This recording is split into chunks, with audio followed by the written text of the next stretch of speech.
Hi everybody, thank you for joining me today. Please don't forget to subscribe to my channel. That's going to be the red R on the bottom right of the video. Today we're going to go through replacing the CTL board or the print engine board on an Ri1000X. Now before we get started, if you guys are seeing the following codes, CTL USB error, serial communication error, or something weird like that, don't forget to call Ricoh tech support. Make sure you start a case with them. Make sure everything is documented. Let them help you troubleshoot a little bit to see if anything else might be wrong. You don't want to avoid any kind of warranties by tinkering or replacing parts on your own. Please guys, don't forget to call Ricoh tech support. Start a case with them. Make sure it's documented. Alright, with that being said, we're going to jump into this really quick. We're going to do this fast because I don't want to take too much of your time, guys. So let's go ahead and power our unit down.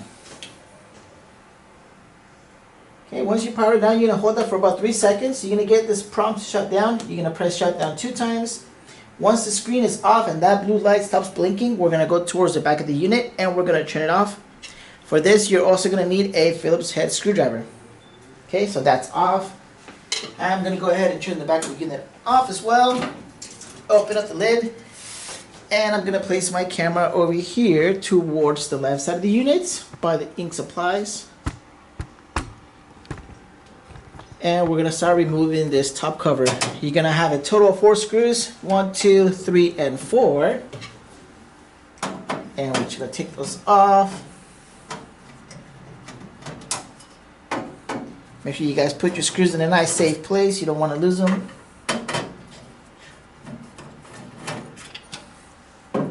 Okay, carefully lift the cover up. And we're going to start disconnecting some cables. Let me get you a little bit closer in here. So the first 3 cables we're going to disconnect are going to be these 3 right here.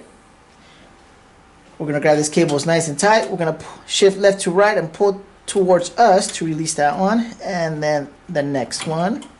Now this ribbon cable, we're going to go ahead and you see this little black clip here on top. We're going to stick our nail between that black clip and the blue tape. Make sure that little clip is vertical, 90 degrees, and we're going to carefully lift the cable up and we're going to disconnect it.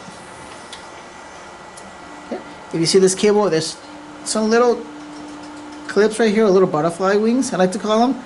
They'll actually go inside the connection right there. Okay, so when you get these back in there, make sure that those are all the way in there. Let me get you guys a better view of that. There you go, so you can see those little flaps there are inside the connection. Okay, let me take that out, and those are those little flaps right there. Okay, so let's continue with this. Now that we got those 2 cables or 3 cables out, we're going to continue by removing our USB cable, our humidity and temperature sensor. We're going to have 3 more ribbon cables here on this side. Those are going to disconnect just like we did the small ribbon cable. Get you guys a bird's eye view of that one. There we go. Okay, I'm going to get my nail, put it above the green tape and below that brown connection right there, the brown clip, and I'm going to carefully raise that up, remove our cable, and I'm going to follow the same process for the next 3. Alright, when we got those out of there, we're going to continue with the cables that are towards the back of the CTL board.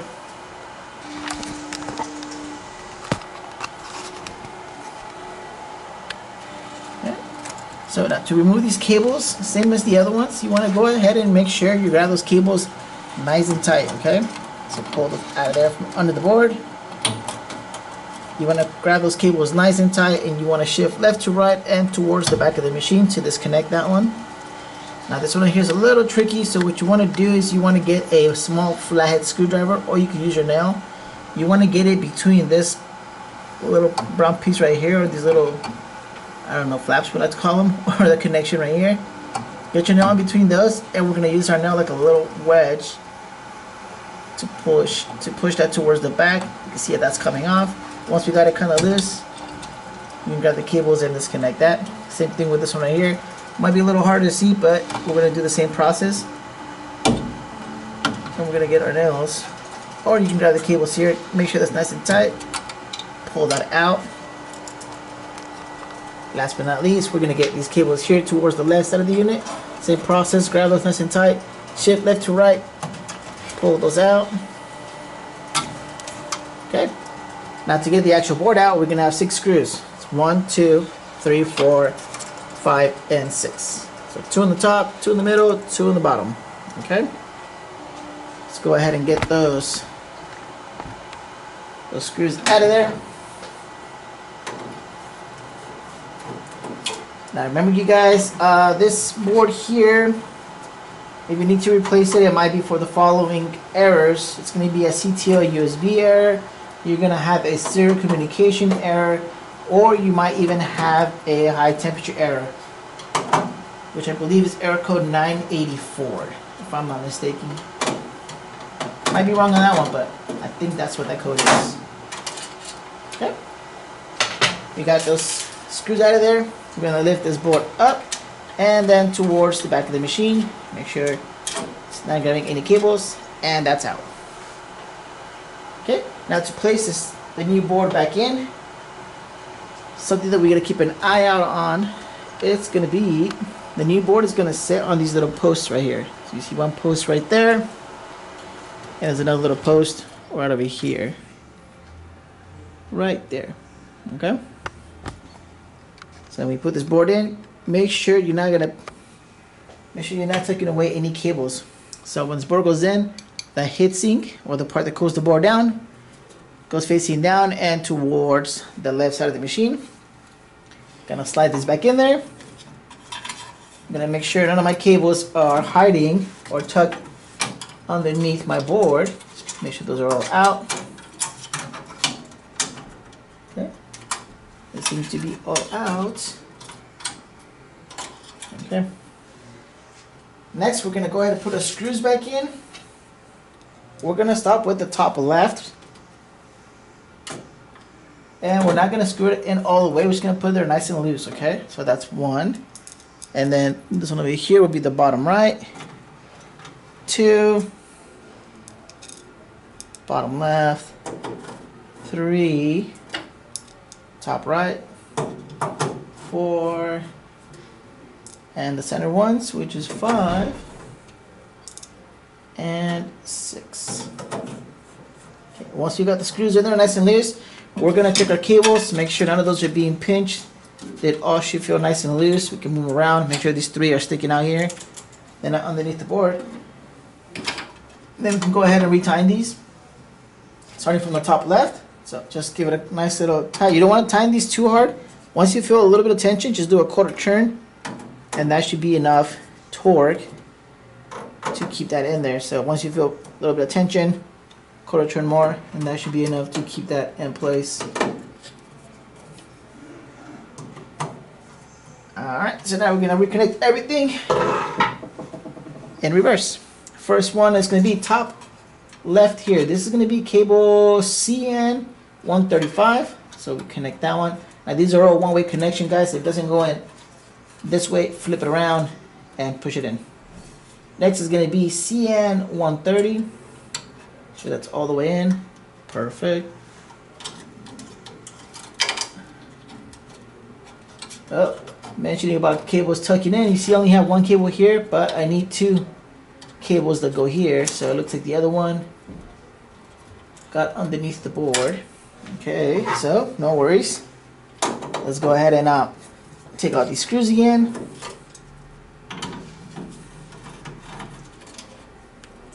Now make sure you take all these screws out, guys. You don't want to just loosen the screws and try to manipulate the board or try to bend the board up a little bit to get that cable out. Okay, make sure you get all these screws out, because if you twist this board, you can actually damage the internal parts of the board, and you're gonna have some more errors. Okay, got all my screws disconnected. Just gonna go ahead and carefully shift this board up a little bit, and I'm gonna look for that cable.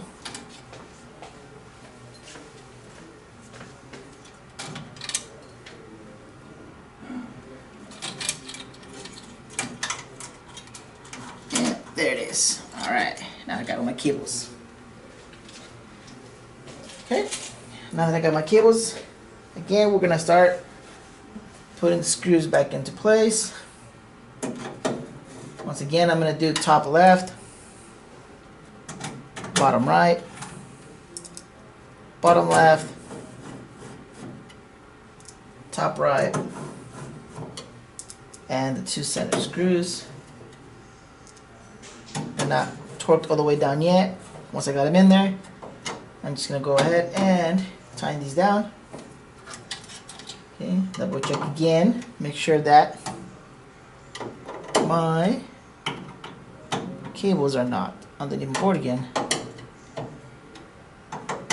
Okay.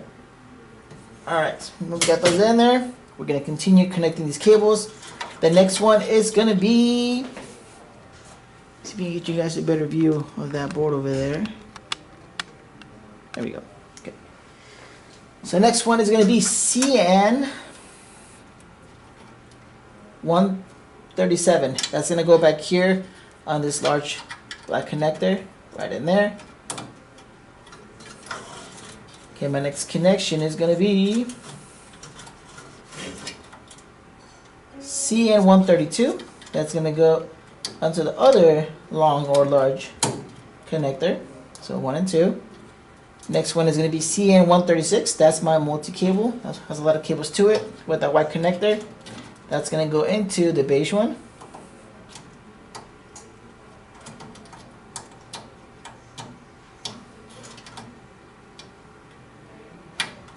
There we go.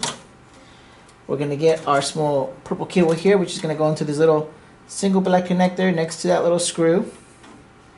Now you are going to have some connections here that are loose or nothing in them. Those are just like that. Go ahead and tuck all these cables underneath the board as best as possible. Next we're going to get our USB connection. Make sure we plug that in. Alright. Then we're going to move on to our ribbon cables. Now when you guys plug these the ribbon cables back in, we're going to double check that there's no ink or grease or anything on these silver pins. If there is, get a little bit of alcohol, just clean in an upwards motion. You don't want to clean left to right. You don't want to damage these. And then we'll start connecting from the very bottom one and work our way up. Now if you can see this connection here, that is a misconnection. You can see more green tape up here. I mean less up here than down here. If you see more, this is an offset connection. Okay, we don't want to see that happening. We want this to be nice and even all across. So I'm going to disconnect that one. And oh, did it again. And I'm going to make sure my connection is set correctly. There you go. Now you can see it's all even down the connection. Then I'm going to continue with my next cables here. Again, making sure that green tape is nice and even. I don't want to see more tape on one end than the other. I want to see the same amount of green tape all the way down that connection. Okay. Alright, now we're going to go to our cables over here. Once again, if we have a little bit of dust or any grease on that cable right there, a little alcohol, clean in an upwards motion. You don't want to go left to right. Now remember these little butterfly wings here, those little clips here that I mentioned earlier. Those are going to go inside that connector. Let me show you guys how that goes. Right inside there, okay? And then we're going to close this down. Last but not least, we're going to have our 2 last connections. Make sure those are in all the way. And let's count them. We should have 1, 2, 3, 4, 5, 6, 7, 8, 9, 10, 11, 12. Okay, so 12 connections. Double check one more time. 1, 2, 3, 4, 5, 6, 7, 8, 9, 10, 11, 12, 13. Ah, we missed that guy last time. Okay, don't forget that one. If you forget to connect that one, you will see a USB connection failure. It will say CTL USB error. Okay. Now that we got all that in, we're gonna put our cover back into place. Okay, we're gonna put our screws back into place. And once you got the screws in, we can go ahead and close the top cover and we can turn our machine on. Once it's on, you want to do a little bit of maintenance. You want to do some auto head cleans, maybe a nozzle check or two. Everything should be okay unless your unit has been down for a while, then you might need to do a little more of those or start your print head recovery process. Here we go. Close this down. And we're going to turn our machine back on. Okay, now in case we have a loose connection or something, some of the errors you're going to see might be a serial communication error. It can be a CTL USB error or a print engine power error. Okay. Now once again guys, before you actually replace this board, please call Ricoh tech support, start a case with them. You don't want to avoid any kind of warranties. You want to let them assist you troubleshooting just in case something else might be needed. You don't want to replace this board and then something else is wrong and end up damaging the board or avoiding any kind of warranties. Okay guys, once again I can't stress it enough. Please call Ricoh tech support, start a case with them, make sure everything is documented, and thank you for joining me. Please don't forget to subscribe. That's going to be the red R towards the bottom right of the screen. And you guys all have a good day.